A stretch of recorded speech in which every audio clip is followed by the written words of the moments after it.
Now to our first conversation. According to the Debt Management Office, Nigeria's domestic debt stock as of June 30th, 2022, stood at 26.23 trillion, and external debt at 16.61 trillion naira.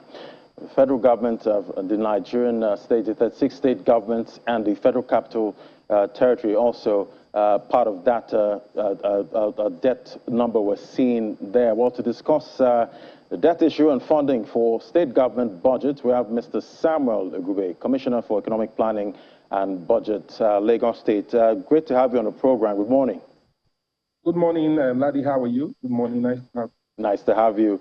So it's all about debt, right now, debt issues, with the federal government and state governments. And looking at that, it's about 42 trillion there. And concerns are beginning to mount, about this debt issue. How are you seeing it, and should Nigerians be worried? Well, debt, as you know, it is not a problem in itself. It is the management of debt within sustainability levels that make people get concerned. So it's not the size of the debt, it's the way the debt is structured, is the pressure that the debt burden would put on your fiscal position that begin to cause people to have concerns. Now, if you manage your debt profile around basic sustainability limits, like you see a lot in Lagos, then debt becomes okay, because in a high inflationary environment, you need to take some of your capital spend upfront and create a system where you not allow cost overrun your spend. So borrowing is good if it is used properly, if it is used specifically in a manner that strengthens your capital expenditure, which really technically should improve the revenues that come back to state. So I think we all should just focus on staying within our sustainability levels and see how our revenue profile is able to just sustain and service the debt. And looking at the indebted states, that we see Lagos State tops, that list, of highly indebted states in the country. What would you say, most of these funds have been spent on in Lagos? Okay, so even though Lagos tops, you will find out that we front-loaded quite a bit of our projects. You will see that we are constantly working within our sustainability limits. Our debt profile to our debt service requirements to our revenue levels is still within 30%, and therefore we have significant amount of room. A lot of these debts are used to service and procure capital expenditure. And the reason why we've done so well, you see that Fitch, having looked at our sustainability, has upgraded us to AAA. It's a lot of work to stay at AAA in a period where a lot of other economies are being downgraded.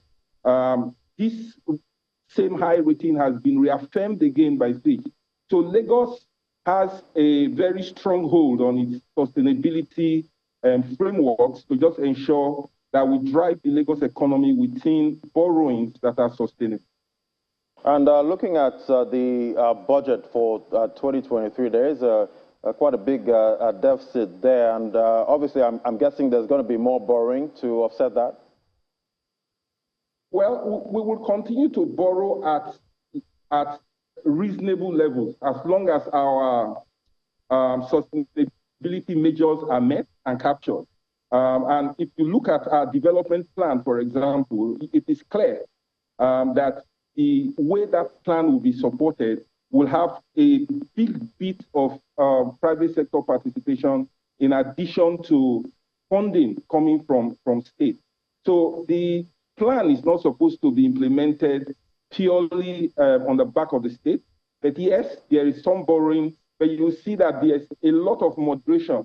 The borrowing for this year, as proposed to the House of Assembly, is significantly less than what we did last year, because we saw the inflation coming and we took a proactive decision in the last year, in the current year's budget, right, to front load a lot of our projects. So you see that moderated downward, about 300 or 350 billion that you see us propose to the House of Assembly for the 2023 budget.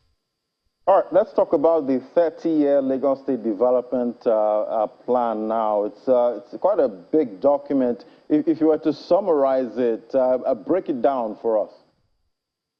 So it's a document that holds the aspiration of the people of Lagos. It is not just it's not a Lagos state government plan. It's a Lagos development plan. And the people of Lagos have built a consensus around defining their vision, which is to become Africa's model mega city, a global economic and financial hub that is safe, that is secure, and that is also functional and productive. So it's around that we have built the development plan. And yes, it has over 400 initiatives that convinces us that we will be able to achieve that plan. But it is organized around 4 basic buckets.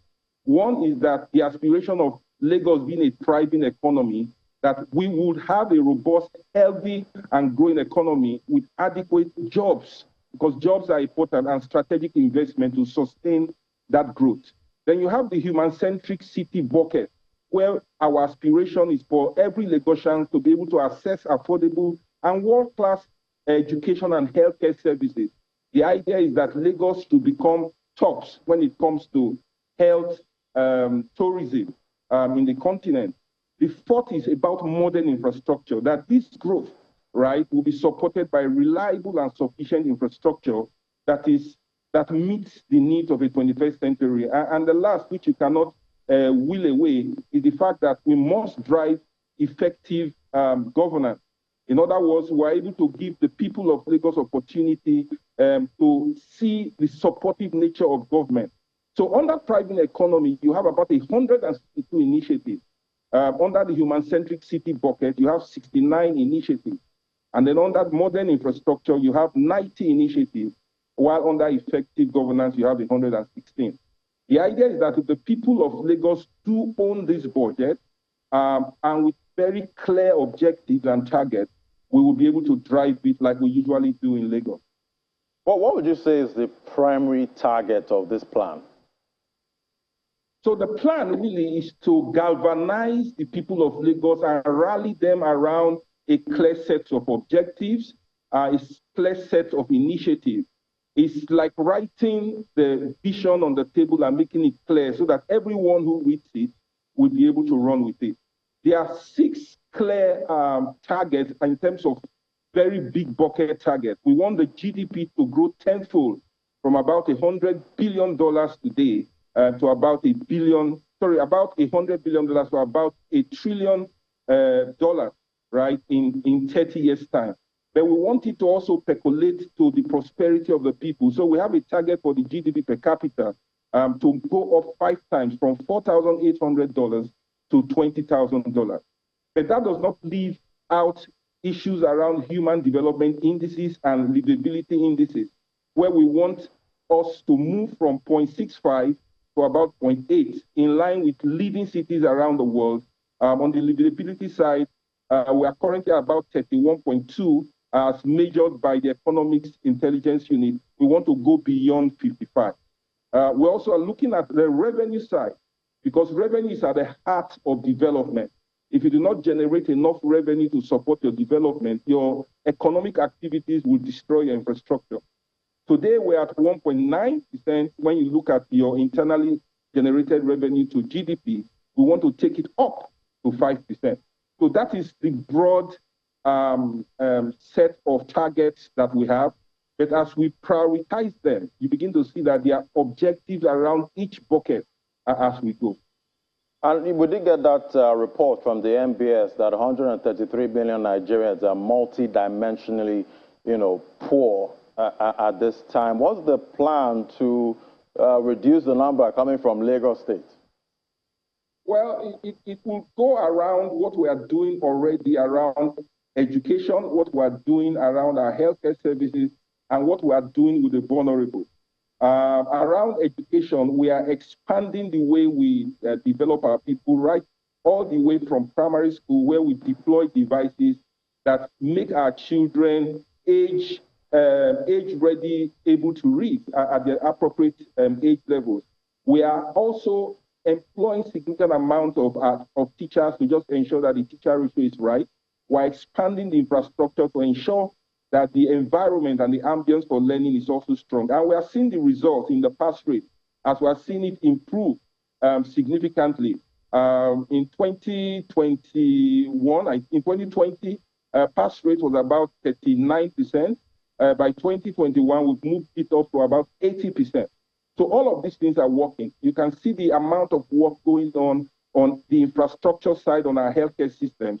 But you also see what we are doing with our healthcare personnel to ensure that the welfare of our doctors and our other healthcare practitioners are strong. To basically situate Lagos as that place for medical tourism. And then you see what we're doing in the infrastructure side. With the Lekki Deep Sea Port will come alive, and all the employment that will come with it. The motor rice mill will come alive, and everything that will come along with it. In addition to roads and the rail that are coming up to basically improve the productivity of our people. Once the productivity of our people improves, then you begin to see that poverty is being pushed backward. It's the reason why you see that Lagos still leads Nigeria when it comes to that index. But our goal is not for Nigeria. Our goal is to stay with leading peers around the world and to begin to lead the African continent at that.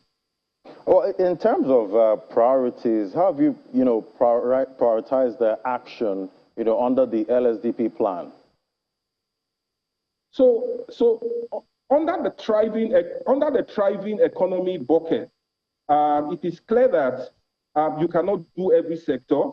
So what we have done, we've prioritized eight sectors basically, which we have which is the wholesale and retail trade, food and beverage manufacturing. We also believe shipping and logistics should be great. So when you see what we did in the Lekki Deep Sea Port, it will increase the capacity of Lagos by almost 3 times, positioning us as top leading shipping and logistics position in West Africa, and we'll be able to control over 50% of that business in the West African continent. We also have financial services, the real estate sector. We have arts and entertainment, and that's why we flagged off the media and the film city at Ekpe, which we're building. But you cannot remove building the tech ecosystem as a backbone. So you can see 3,000 kilometers of backbone fiber optic dock, which we are doing all over the metropolis. And then we are trying to grow our SMEs to over 10% contribution in the GDP. So the idea is to see ourselves with leading emerging cities around the world. When you then look at the prioritization on the human-centric city, it's basically around education, healthcare, housing, safety, and security, right? And the idea on healthcare is to guarantee high quality and affordable healthcare and to push us as top five medical tourism destinations in Africa. On the infrastructure side, we need to create new urban cities. We need to develop further the east side and the west side, right? And to build our capabilities in that area. And of course, all of these things, the deep sea port, the film city, the food security systems and logistic base that we are flagging up on all of those sides. And then the red and the blue line coming on the west side, and the proposed green line from Marina to the deep sea port are infrastructure that we intend to basically drive. And then in the effective governance side, it has to do with digital transformation, revenue diversification, and investment attraction. It's our view that with these priorities, as we drive it together with the people of Lagos, we believe that the development plan is within sight as we implement it on a stage-by-stage basis, near-term, medium-term, long-term aspirations. We then see that we organize our minds better to execute very precisely on the development plan. I would see, at this time, businesses are going through a lot, from rising energy costs. We're seeing inflation, sky high, and obviously production, is getting more expensive. What's the plan to, support this segment of society? Well, the issue is a global, I like to call it a pandemic. I mean, we face different kinds of pandemic, but it's a global, there are all kinds of issues coming against the Nigerian environment from abroad, the Ukraine war, COVID itself, and the tailwinds of what COVID has done. Lagos is not immune to that. But basically, as we continue to do what we're doing, as we continue to strengthen our infrastructure, it will bring down the cost of doing business. As we continue to improve on our ease of doing business, the cost and the turnaround of doing business in Lagos will continue to get better. As we continue to train our people, what you then find out that the cost, the human capital cost, right, on the business, this is quite high, because when you look at the turnaround of those people and the level of production which they deliver speaks a lot as to how much improvement that we must bring to the education sector. And that is why you see Lagos consolidate our tertiary education system. So we have two new tertiary education systems, the University of Education and also the University of Science and Technology. The idea is to train teachers and train educationists so that people do not just know physics, but they must also learn how to teach physics and to get better outcome from our students. But also, technology is becoming a very strong anchor to leapfrog the economy. And therefore, we focus also on the University of Technology, not to take away from the health situation. So if the people are healthy, then they are likely to be productive. So we focus a lot in our investment in the healthcare services, in expanding the infrastructure, but also to expanding the people's capability to pay for healthcare through our Ilera Eco Health Insurance Scheme. And then we're building up systems that make the entire healthcare system sustainable and is able to pay for itself as a result of capitation and the things that come from the health management system. So we believe with all of that, as we continue to work at it, there's no easy path to this. It's just that we have an informed path, we have a disciplined path. Our risk level as Lagos is still low at AAA. We're able to then attract investment, and the quality of people that run the government just ensures that we continue to drive and deliver the aspirations that we have all set for ourselves. All right, we'll keep tracking the plans and also tracking action coming from the state government there.